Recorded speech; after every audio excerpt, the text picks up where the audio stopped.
Welcome and thank you so much for joining us for this 26th episode of YCP's virtual monthly series, Refiner's Fire. It is great to be here with you today. Every month, we get together with Catholic business leaders from a diverse set of industries to share professional and spiritual wisdom in short 30-minute live sessions.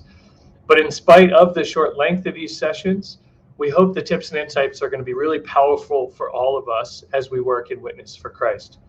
The name of this micro interview series, Refiner's Fire, actually comes straight from Scripture, from Malachi chapter 3, verse 2, where we learn that God is like a refiner's fire who seeks to purify us and make us the best that we can be. That's the whole point of this series. Through the inspiration and wisdom of these exceptional Catholic leaders, we're challenged to improve in small ways in our professional and spiritual lives. So let's be open to this journey of refinements so that in all that we do, we can do it working towards this higher standard of excellence that ultimately gives glory to God. Our topic this month is business from the cockpit. Today we'll be discussing the importance of communication, of checking your blind spots, and of ensuring we have a wingman to help us achieve our goals on this journey, all from the perspective of flying a jet. But don't worry, for those of us whose offices are not thousands of feet in the air and traveling at 600 miles an hour, we're going to help bring this all into perspective in light of your work. And I can't think of a better person to join us today than Ali Ghaffari. Ali is the Director of Operations for the US and Canada for His Way at Work. He's a former Navy FA-18 pilot, and he's also the founder of Divine Mercy Academy in Maryland. Ali, great to have you here today. Thanks for joining us. Thank you, Peter. I'm excited to be here. So let's get right into it here. Perhaps you can provide some context for us. Most of us have not been in the cockpit of a jet traveling at those kind of speeds. Can you describe a little about your office in the air? Sure. If maybe you've been to an air show and peered into a cockpit, but it's not large, generally speaking, for a jet aircraft. It's just big enough for your body, and you've got switches everywhere. You've got screens everywhere, and it's just a very cramped space. And you've got equipment all over. You've got multiple layers of equipment. You've got a helmet on. You've got earplugs in. You've got static. You've got engine noise. You have multiple people talking, and you've got two different radios going on, beeps and squeaks, and the computer's trying to tell you different things. You've got the airplane is trying to tell you different things. You've got so many distractions. It's the opposite of what you would hope for as far as a good communicating environment to be in. Wow, that sounds like a lot. I think we can obviously see some parallels to just life in general, maybe not as complicated, but at times I think it sometimes does feel that way, right? That there's so many things coming at us. So I think this is going to be a good parallel for our conversation. So communication is really critical, especially as we are working towards our goals. We're in our workplaces. We're also interacting with people outside of the workplaces. So as a Navy pilot, could you give us some examples of why communication was so important when you were in the cockpit, and ultimately how that prepared you, or maybe ways in which you brought that into the business world after? Yeah, so there are communications critical in the military, right? If you need to get messages across to the other people that you're coordinating with, it could be in training, it could be landing on an aircraft carrier, it could be in combat. You want the truth to be communicated as quickly and as clearly as possible, so there's no miscommunication, no misunderstanding, because that could be deadly for everyone involved. And so I'll give you two examples. One, the process of landing aircraft on a carrier and taking off aircraft, and this on an aircraft carrier happens approximately every hour on the hour. And the goal for the carrier is to launch every aircraft at a 1 minute interval, and to have every aircraft land on a 1 minute interval, and to do it without saying a word. And so all the aircraft who are coming back from training, we know exactly where we need to go. We're circling overhead the carrier, whom we call Mom. We circle overhead Mom and at our predestined altitude, and we visualize the other aircraft, and we set ourselves directly across them without saying anything. We're looking at everybody, and then we're watching what's going on the flight deck to identify how many aircraft have launched, how many more are coming on, And then at the time that we know that we've calculated in our head that we need to start this, which amounts to a spiral, almost a toilet bowl kind of effect coming down, the aircraft all come down and you're following each other without even, again, saying anything. You're coming in, aiming to be what we call in the break, which is breaking overhead the carrier in time to land exactly 60 seconds after the last aircraft is launched. And so you land, and then your wingman brakes in order to land behind you at exactly 60 seconds, or preferably less than that, but after the aircraft becomes ready again. So these things don't just happen, just because we always wish it for it to happen. It comes with prior coordination and understanding, standardization of policies and procedures, and then a clear understanding what those are, and then practicing to those things. And if then there's deviation, that's when you come up on the radio and say, hey, by the way, I'm on fire, or I have an engine that's out, or something is going on with me, I'm overweight, or I'm low on fuel. Then you deviate from that. But that's the exception to the rule. And so applying that to the business case, it would be, are your policies and procedures set clearly? Do you have an understanding by everyone involved about what's going to happen in this scenario, these scenarios that happen over and over again? And with that standardization comes the expectation that minimizes the amount of communication that happens. And then you can just focus on the exceptions, and you can just fight fires as needed from there on. Yeah, it makes a ton of sense how much time goes into the planning and the practice aspect of it. And there's so many situations in our professional lives, even early in our careers, when I'm sure we benefit from more practice, right? Another aspect that I think you're bringing up here is identifying possible risks, right? And in a sense, planning for those risks, knowing that when they happen, we'll have practiced to respond to the risks. So I have low fuel. I already know what my next steps are. And the people around me, once I let them know that this risk is actually coming true, they know how to respond as well. So I think in light of that, thinking about our workplaces, how might we as younger professionals apply this to what's happening today in our workplace? And I think also maybe we're not yet in a management position yet. Maybe we're not leading others yet, but now's the best time to practice that before we have those levels of responsibility, when we're then leading others through that practice. I don't know if you have anything to add there in terms of your own work.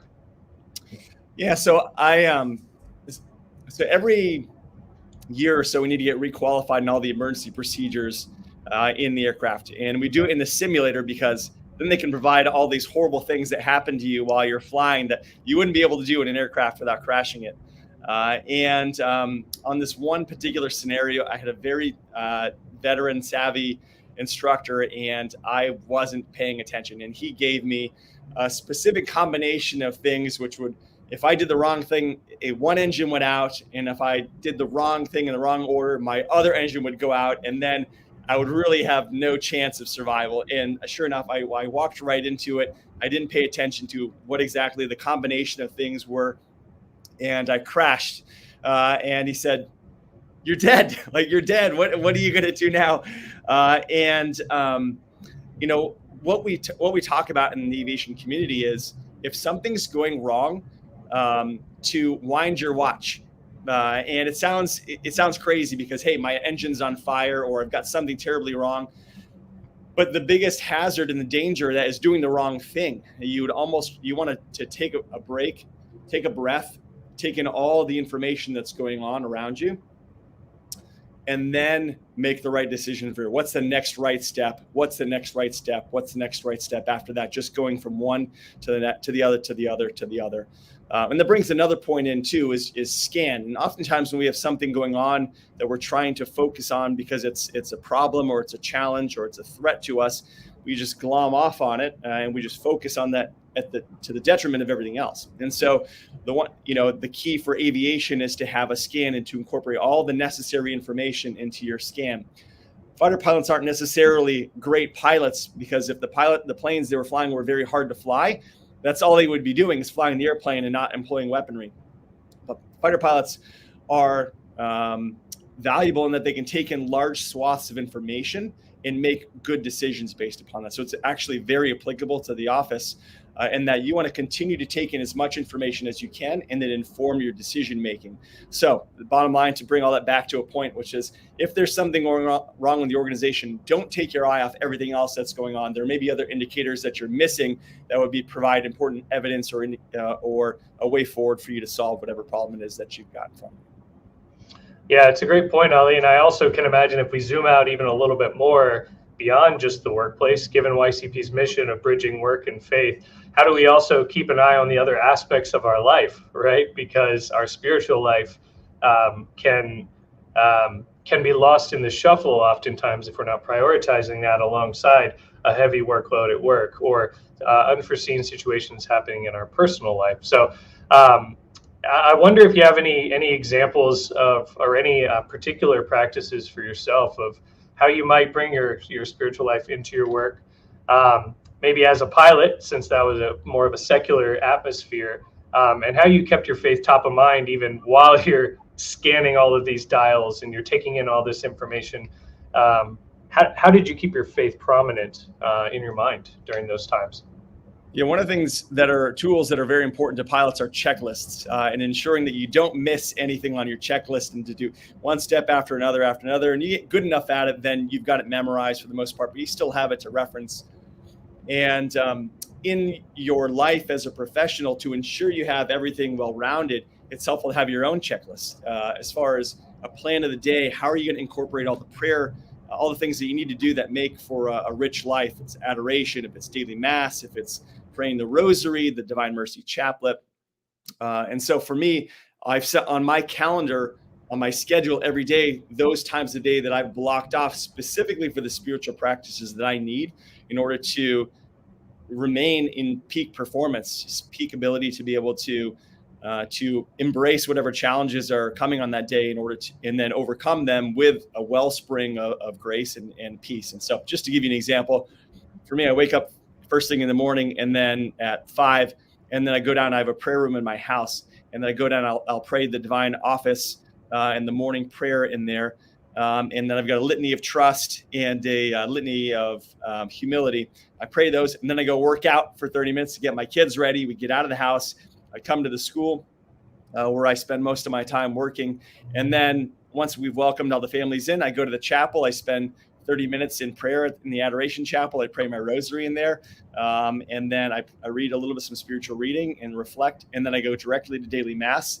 And then I'm off into my day. And then I've got my alarm on my phone that buzzes at all the times at 9 a.m., at 12, and at 3, and then at 6. And that reminds me I need to do my other prayers for the divine office. And at 3 p.m., I also do my Divine Mercy Chaplet. And then my evening prayer wraps up the end of the day. So having that structure built into your day is critical for success.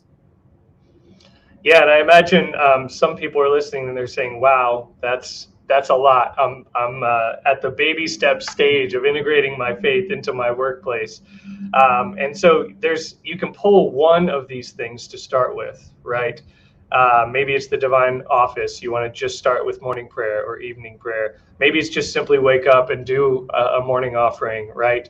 Maybe it's the 3 o'clock prayer at the hour of mercy. There's lots of little ways to get started towards that. Or if you've already kind of taken some of those initial steps and you're ready for the next stage, then like you said, daily mass is a great opportunity to engage with our faith.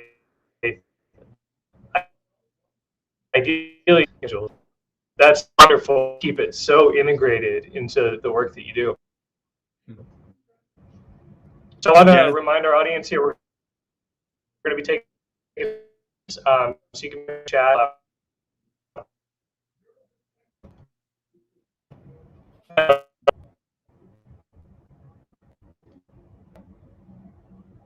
think we had a little blip there, but we'll go ahead and jump into our next question here. So a struggle that some people face in the workplace is that they're worried about asking for help. Could you talk to us a little bit about why it's important to ask for help? And going back to the cockpit experience here, how having a wingman or someone to support you who you can be honest with about the help that you need is so critical. Yeah, so The way that naval aviation training works is that you work your way through a curriculum beginning as a wingman, and you just learn all of the skill sets and missions as a wingman, and then you go through it then leading a senior pilot.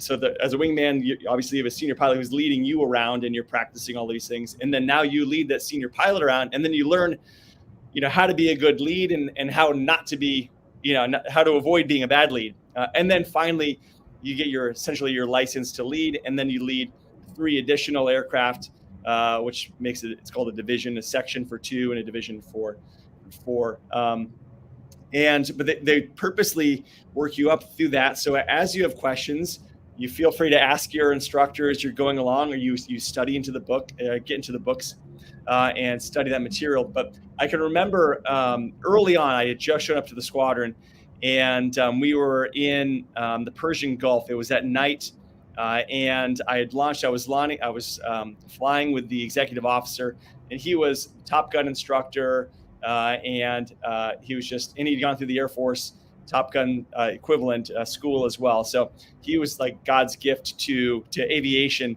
and I just wanted to perform well. But here I was flying out low over the water, and I couldn't see where he was. I had no idea where he was. I saw a number of blinking, flashing lights out there, and I just didn't know which one was his, and I couldn't figure it out with all my systems. And so he came up on the radio and said, and my call sign's Durka. He said, "Durka, are you blind?" I didn't want to ask the question. I said, "Yes, sir, I'm blind." And he said, "All right, come left." So then he just took control of my aircraft. He said, "All right, come left, come right." And within a couple of commands, boom, I was in perfect formation for him, because he had such broad situational awareness. He could get me right into spot. But if I'd done a better job just admitting, hey, I need some help here, and not been too proud of myself, I could have gotten a position a bit earlier, and then often in our training ahead of time. So, but this mentorship element is just built into Navy training, and so that creates a culture within the Navy where you always look up to those folks who've gone before you and say, hey, we call it the gouge. What's the gouge? Like, what's your advice? How can I be successful in this next obstacle, or this next challenge, or this next phase of my career? And that mentorship piece is just natural. They say, yeah, here's what you got to do. Do this, do that. Avoid this mistake. Avoid that mistake. You want to go in this direction. And so it just makes for a great culture where people are able to succeed. And it's not every man or woman for themselves. We're all in this together. Absolutely. And I think, one of the things we hear often from members is that maybe they don't yet have the confidence to approach someone of the Top Gun level type experience, in the business world. Obviously, they can make those connections through YCP. We have a mentorship program.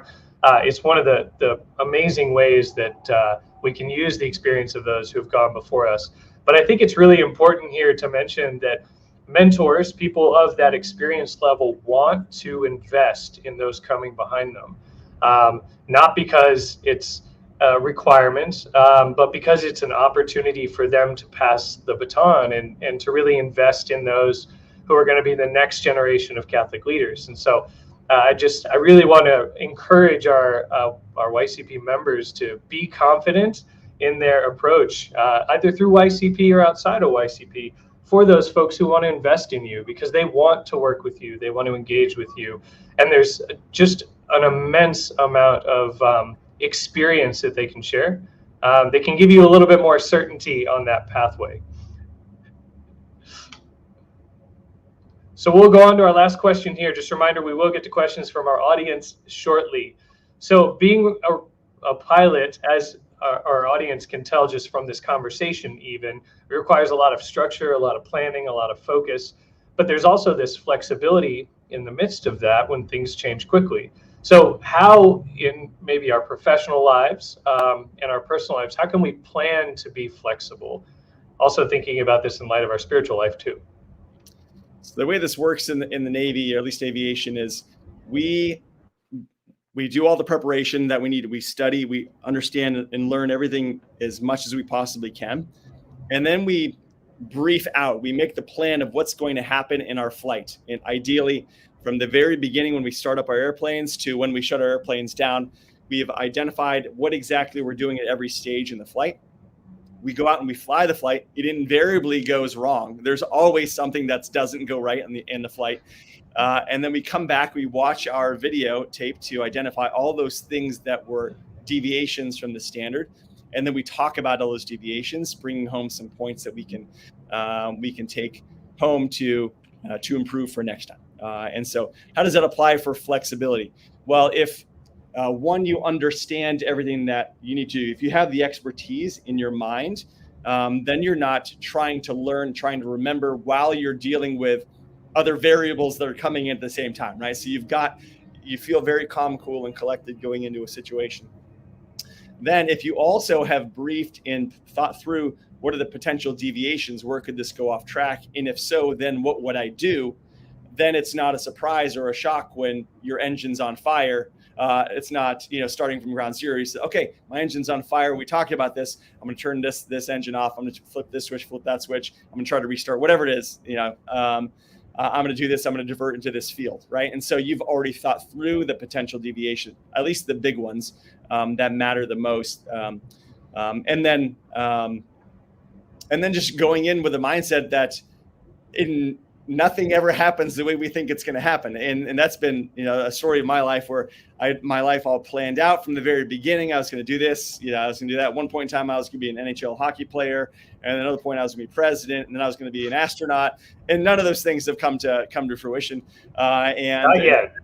Not yet. I'm founder of a school, and I'm a leadership coach and consultant. Even 10 years ago, I wouldn't have told you those were where I would have ended up. But relaxing and realizing God has a plan for us, and the plan is so far better than our plan for ourselves, and just kind of trusting in him and being along for the ride. I'm like, God, what are you going to do in my life today? And it may not at all be what you expect. I met my wife at the baggage terminal in an airport coming home from a trip. Like, I didn't plan on that. That was not like, I didn't go on a website and meticulously select that. There she was, and I woke up that morning and had no idea I'd meet my future wife. And so there are these wonderful surprises. We need to be ready for them when they come our way.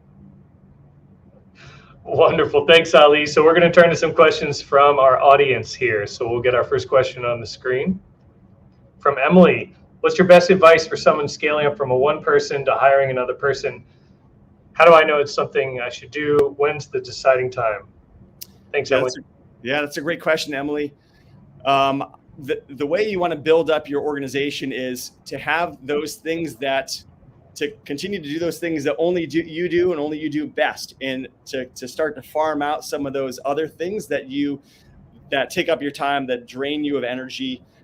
For example, if you are somebody who is a visionary person, you want to set the vision, but you don't care about the details, the organization, the paperwork, all of the data, all of that stuff.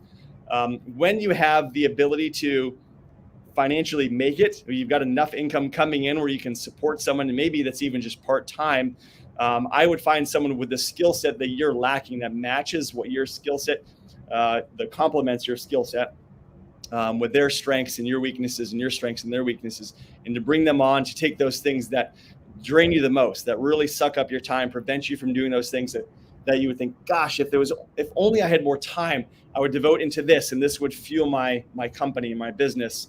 That's the person I would hire. And maybe you hire them at 5 hours a week or 10 hours a week, or whatever it is, to get them in the door and get them building up. And then that's freeing up more and more of your time. And then what's the next thing that I would like to get rid of or to offload to someone else who's far better at it than I am, and then work your way up there. Great. Let's turn on to our next question here. From Marlene, your structure breakdown is great with your calendar and spiritual practices. How do you continue discipline? What would you recommend to increase an individual's discipline? Thanks, Marlene. Yeah, great question. So the discipline, like virtue, it just comes from practice. And it doesn't happen the way New Year's resolutions happen, where you've got 10 things you want to do, and by the end of January, you've quit all of those things. It happens one small step at a time. And so I'd say pick the one thing that may be easiest to incorporate. Pick something small. Every morning, I'm going to do a morning offering, and I'm going to do that for the next month. I think they say it takes 3 months to incorporate a habit. So maybe you say, I'm just going to do morning offering every day for 3 months. And then at the 3-month point, when you've made that part of who you are, all right, I'm going to add something else. I'm going to add an evening examination of conscience. Okay, so I'm going to bookend my day. And then for the next month, 2 months, 3 months, that's the only thing I'm going to add. And then you continue with there and just kind of build up your spiritual edifice one step at a time, very slowly. But I think it was St. Thomas Aquinas said, if you pick one virtue a year to work on, you'll be a saint before you realize it. So it's just one small step at a time. But those, and the saying in aviation goes, slow is smooth and smooth is fast. So go smoothly, one step at a time, and then before you know it, you'll be sprinting. Awesome advice. All right, moving on here. From Ali, how do you balance being available as a mentor manager and still getting your own work tasks done? I was managing one person, now I manage 4 people. 3 of them are in different countries than me. That's a unique challenge, Ali, and it's hard, I'm sure. I think that communication with each of the people you manage is important, critically important. So I would, if without all of the facts of the situation for you, trying to structure your day, your work day, and your week in such a way that you're able to communicate a sufficient amount with the people on your team. For example, 1 hour meeting a week with each person individually on your team might be enough to get all the information across. You might also consider, depending on time zones and the ability to do so, a very brief morning meeting with all of them, just to check in very briefly to ensure everybody's on the same page with the work that they're doing that day. But that would be 5 or 10 minutes. And then you can carve out maybe 1 hour a week for mentoring. Friday afternoons at 3 p.m. I'm going to set aside for mentoring, or some dead part of your week where you're probably not getting a lot of work done anyway. And just set that aside and say, hey, when I'm mentoring folks, that's this time slot I'm going to put them in. When my time is finished with this one person, I'll move on to a next person. That'll be my slot that you can do without trying to scattershot into your own schedule in kind of a frantic way. But I think having a nice structure and saying every week, this is what I'm going to do at this time has been helpful for me anyway. Excellent. Well, we are going to have to wrap up here. We have some additional questions. Hopefully we can, address those offline or something like that. Ali, it's been great to be here with you today. Thank you for your service and also your commitment to our Catholic faith. And thanks so much for being here with us today and inspiring us to continue working in witness for Christ. It was a delight to be here, and I'm praying for all of you and keep the good work going on. We need your presence and your leaven in the business community, so keep it up. Thanks, Ali.